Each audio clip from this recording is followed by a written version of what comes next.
السلام علیکم، آپ دیکھ رہے ہیں اکانومی میٹرز اور میں ہوں شاہزیب احمد۔ سب سے پہلے شامل کریں گے ٹاپ سٹوریز۔ ایران امریکہ کشیدگی، پاکستان سٹاک مارکیٹ میں بڑی گراوٹ، انڈیکس میں 6408 پوائنٹس کی کمی، مارکیٹ 1,73,518 پوائنٹس پر بند۔ خام تیل کی قیمت ایک ماہ کی بلند سطح پر مزید 3% تک اضافہ، برطانوی برنٹ 85، امریکی WTI کروڈ کی $81 فی بیرل میں ٹریڈنگ۔ اور 2025-26 گاڑیوں کی فروخت کے لیے بہترین سال قرار، فروخت میں 40% اضافہ، ایک سال کے دوران 1,55,000 گاڑیاں فروخت ہوئیں۔ ذکر کریں گے غیر ملکی کرنسیز کا۔ انٹر بینک میں ڈالر کی قدر کو دیکھا جائے تو آج 1 پیسے کی کمی ہوئی، جس کے بعد اس کی قیمت 278 روپے 1 پیسے ہو گئی۔ یورو کو دیکھیں تو اس میں 90 پیسے کی کمی دیکھی گئی، پھر برطانوی پاؤنڈ 1 روپیہ 4 پیسے سستا ہوا، جس کے بعد اس کی قیمت 371 روپے 38 پیسے ہو گئی ہے۔ گولڈ مارکیٹ کا ذکر کریں، ملک میں سونے کی قیمت میں دوسرے روز بھی بڑی کمی دیکھی جا رہی ہے، فی تولہ 5600 روپے سستا ہوا ہے سونا، قیمت 4,24,136 روپے پر آ گئی ہے۔ 10 گرام سونے کے ریٹس میں 4800 روپے کمی ہوئی۔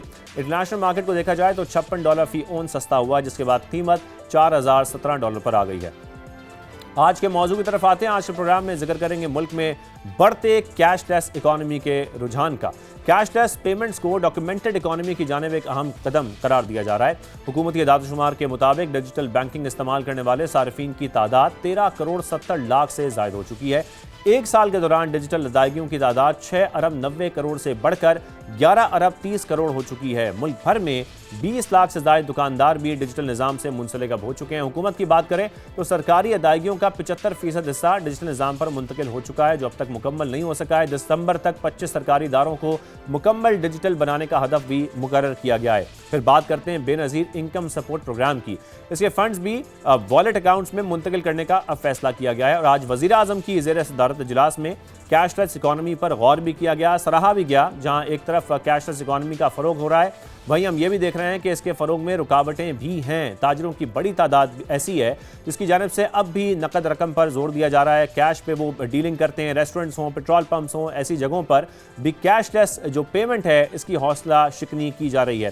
کیش لیس پیمنٹس کی اہمیت کی بات کریں تو ماہرین کے مطابق اس طریقے میں جو ادائیگی کی جاتی ہے وہ ڈیجیٹل ہونے کے باعث ہر لین دین کا ریکارڈ محفوظ ہوتا ہے، اور اس سے جو کاروباری سرگرمیاں ہیں اس کو ٹریک کرنا بھی آسان ہو جاتا ہے، جس سے ٹیکس نیٹ میں اضافہ بھی کیا جا سکتا ہے، ٹیکس چوری کے امکانات کو بھی کم کیا جا سکتا ہے۔ پھر معیشت کے بارے میں زیادہ درست اعداد و شمار ملنے سے جو ایفیکٹو فسکل پالیسیاں ہیں وہ بنانا بھی آسان ہو جاتا ہے۔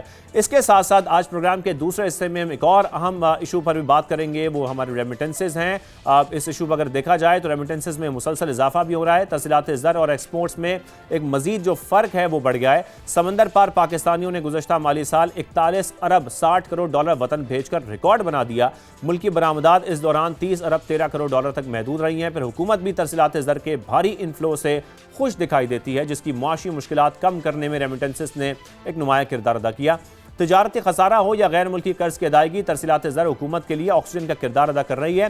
ریمیٹنسز پر انحصار نے کئی سوال بھی کھڑے کر دیے ہیں، اور سب سے بڑا اور اہم سوال یہی ہے کہ کیا ترسیلات زر ملک کی پروڈکٹیو اکانومی کو مضبوط کر رہی ہے، یا یہ صرف ایک گورنمنٹ کی معاشی کمزوریاں ہیں جس پر پردہ ڈال رہی ہے۔ آج ہمارے ساتھ موجود ہوں گے ماہر معاشیات ڈاکٹر علی سلمان صاحب ہمیں جوائن کر رہے ہیں، ساتھ میں پولیٹیکل اکانومسٹ ہیں ایس اکبر زیدی صاحب، وہ بھی ہمارے ساتھ موجود ہوں گے، جبکہ ایکسچینج کمپنیز ایسوسی ایشن آف پاکستان کے چیئرمین ظفر پراچا صاحب بھی ہمیں ساتھ میں جوائن کریں گے، ان سے بھی ہم آگے چل کے گفتگو کریں گے۔ لیکن سب سے اکبر زیدی صاحب میں آپ کی جانب آؤں گا، اور آغاز ہم یہیں سے کرتے ہیں جب ہم ڈاکیومنٹڈ اکانومی کی بات کرتے ہیں۔ ملک میں جو کیش لیس پیمنٹس کا ٹرینڈ ہے وہ تیزی سے ہم بڑھتا ہوا اس وقت دیکھ رہے ہیں۔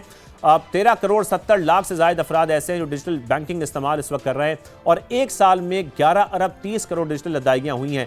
یہ ڈیجیٹل بینکنگ ڈاکیومنٹڈ اکانومی کی کس حد تک عکاسی کرتی ہے اگر اس کو اس طریقے سے دیکھا جائے زیدی صاحب؟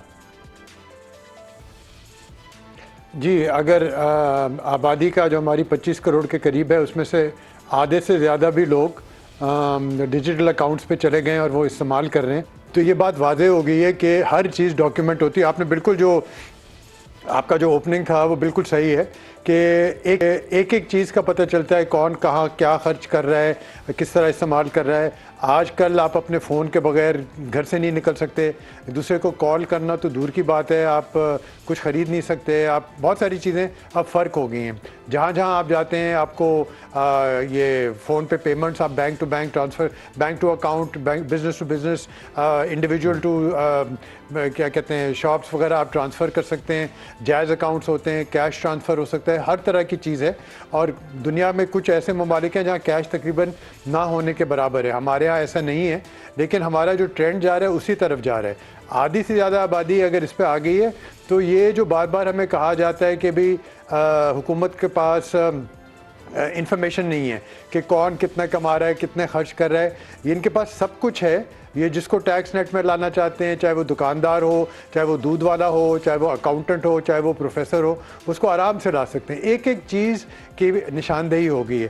اس وقت سارا پورا جو بینکنگ کا اور ٹرانزیکشنز کا اور ٹیکسیشن کا پورا دار و مدار ڈیٹا پہ ہے. ڈیٹا ان کے پاس بے انتہا ہے، نادرا سے لے کے ہر چیز. CNIC کے لیے چاہیے ہوتی ہے آپ کو، CNIC چاہیے ہوتا ہے ہر چیز کے لیے. تو ٹرانزیکشن بھی جو ہے آپ کے ہر چیز ڈاکیومنٹ ہو گئی ہے. اب ہم ایک طرح سے انڈاکیومنٹڈ نہیں رہے. بہت فرق پڑا ہے، بہت فرق آیا ہے. ڈاکٹر علی سلمان صاحب، یہی میں بات آپ کی طرف لے کے آؤں گا. جیسے کہ اکبر ظہری صاحب بھی کہہ رہے ہیں، اب ظاہر ہے اگر اتنا ڈیٹا گورنمنٹ کے پاس موجود ہے تو یہ تو کہا جا سکتا ہے کہ ایک بڑا حصہ ڈاکیومنٹڈ ہو چکا ہے، اور پھر ہماری جو ٹیکس بیس بڑھانا ہے وہ بھی بہت بڑا ایشو نہیں رہ جاتا. لیکن پھر بھی رکاوٹیں کہاں پر ہیں اس میں؟ جی بہت شکریہ. اتفاق کی بات یہ ہے کہ ابھی میں ایک نار سے اٹھ کے آ رہا ہوں جو نیشنل ڈیفنس یونیورسٹی میں آرگنائز کیا گیا تھا، اور اس میں فائنانس منسٹر اورنگزیب صاحب یہی بات کر رہے تھے کہ ہم نے ڈیٹا کے ذریعے مکمل انٹیگریشن کر لی ہے. بینکنگ ٹرانزیکشنز اور جو انکم ٹیکس جو فرق ہے وہ اس کو ہم ٹریک کر سکتے ہیں 100%. اور اب ہم اخراجات کے جو پروفائل ہے اس کے حوالے سے ہم لوگوں کو نوٹس بھی بھیج رہے ہیں، اور کریڈٹ کارڈ کی ٹرانزیکشنز کے حوالے سے اگر اس میں گیپ ہے انکم ٹیکس کے ریٹرنز میں، وہ نوٹسز بھی آ رہے ہیں. خود بتا رہے تھے کہ مجھے بھی نوٹس آیا. سو ڈیٹا کی حد تک تو میں بالکل اتفاق کرتا ہوں کہ ڈیٹا کی ایکسیس اور اس میں جو آئیڈینٹیفیکیشن ہے وہ کافی حد تک مکمل ہوئی ہے، لیکن ابھی گیپس بھی کافی موجود ہیں. مثال کے طور پر ابھی آپ نے دیکھا کہ اس بجٹ میں ریٹیلرز کے حوالے سے ایک اسپیشل اسکیم آئی ہے. ان کو ٹرن اوور کی بنیاد کے اوپر حکومت لانے کی کوشش کر رہی ہے ٹیکس نیٹس کے اندر. تقریباً 35 لاکھ وہ ریٹیلرز ہیں جو اس وقت ٹیکس نیٹ سے حکومت کے ایسٹیمیٹ کے مطابق وہ ٹیکس نیٹ سے باہر ہیں، اور جو کہ GDP کا بھی ایک قابل ذکر حصہ ہیں، اور اس کے لحاظ سے ظاہر ہے ٹیکس میں بھی ان کا حصہ ہوگا. پرابلم ڈیٹا کا نہیں ہے، پرابلم ٹیکس پالیسی کا ہے. جب آپ ٹیکس پالیسیز کے اندر اس قدر ڈسٹورشنز رکھیں گے اور لوگ اور مختلف سیکٹرز کو چھوٹ دیے رکھیں گے، ایگزمپشنز دیے رکھیں گے، تو پھر آبویسلی گیپس موجود رہیں گے. ہم نے یہ دیکھا ہے کہ ابھی اس اسکیم میں بھی جس کی میں ذکر کر رہا ہوں اس میں ایک طرح سے تاجر میں سمجھتا ہوں خوش ہوں گے کہ وہ 25,000 روپے میں بھی چھوٹ جائیں گے. اگر جو فارمل ٹیکس میں جو غلطی سے آ گیا ہے اس کو اگر اپنی آمدنی کے اوپر 1 کروڑ روپے ٹیکس دینا پڑ رہا تھا، تو اگر آپ اس اسکیم میں چلے جائیں گے تو اس کو 20 لاکھ روپے ٹیکس دینا پڑے گا. تو اور حکومت نے یہ واضح کر دیا ہے ٹیکس پالیسی میں ڈسٹورشنز کے ذریعے کہ نظام کے اندر جو بنیادی پرابلمز ہیں وہ ابھی تک موجود ہیں. سو ڈیٹا کچھ نہیں کر سکتا جب تک کہ آپ ٹیکس پالیسی کو ایک یونیفارم لیول کے اوپر استوار نہیں کریں گے، جس میں ریٹس کو کم کرنا بھی اتنا ہی اہم ہے جتنا کہ انفورسمنٹ کے پر توجہ دینا اہم ہے.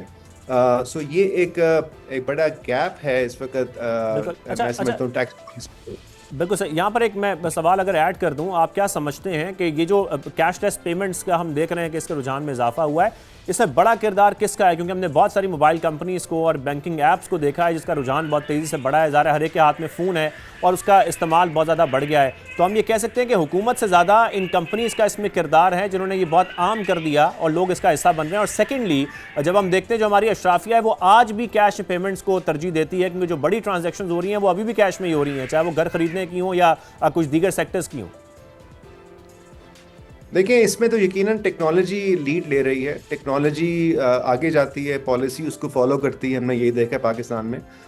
کمرشل بینکس بھی مائکرو فائنانس بینکس کے ساتھ جو فون بینکنگ ہے وہ بھی کافی آگے چلی گئی ہے اس حوالے سے. تو یقیناً اس کے اندر جو بھی آپ نے بھی نمبرز ذکر کیا کہ 13 کروڑ لوگ ڈیجیٹل بینکنگ یا ڈیجیٹل ٹرانزیکشن میں آ گئے ہیں, تو اس کے یہ بڑا مطلب یہ ہے کہ ہماری ڈیجیٹل تو چیزیں ہو گئی ہیں. اب میں نہیں سمجھتا, جس طرح آپ نے ذکر کیا کہ اگر کوئی بہت بڑی ٹرانزیکشن ہے اس وقت وہ بینکوں سے باہر ہو رہی ہے, کیش یقیناً استعمال ہوتا ہے, لیکن اگر کسی نے بہت 40-50 کروڑ روپے کی قیمت ادائیگی کرنی ہو تو وہ میرا خیال ہے کہ بینکوں کے ذریعے ہی ہوگا. یہ علیحدہ بات ہے کہ ابھی چونکہ ظاہر ہے ایف بی آر کے پاس یہ اختیار ہے کہ وہ آپ کے بینک اکاؤنٹ کو ایکسیس کر سکتے ہیں, اس کو کلوز کر سکتے ہیں یا اس کو سسپینڈ کر سکتے ہیں یا فریز کر سکتے ہیں اگر آپ ان کو شک ہو کہ آپ کا جو ٹیکس پیٹرن ہے اس کے مطابق نہیں ہے. اس طرح کی اب اختیارات موجود ہے ایف بی آر کے پاس, تو اس کو استعمال کرنے کی ضرورت ہے. جہاں انفورسمنٹ کی ضرورت ہے وہاں پر حکومت کو انفورسمنٹ دکھانے کی ضرورت ہے, کیونکہ یہ حکومت کی ذمہ داری ہے کہ وہ ٹیکس پالیسی کے مطابق بالکل صحیح. کرے.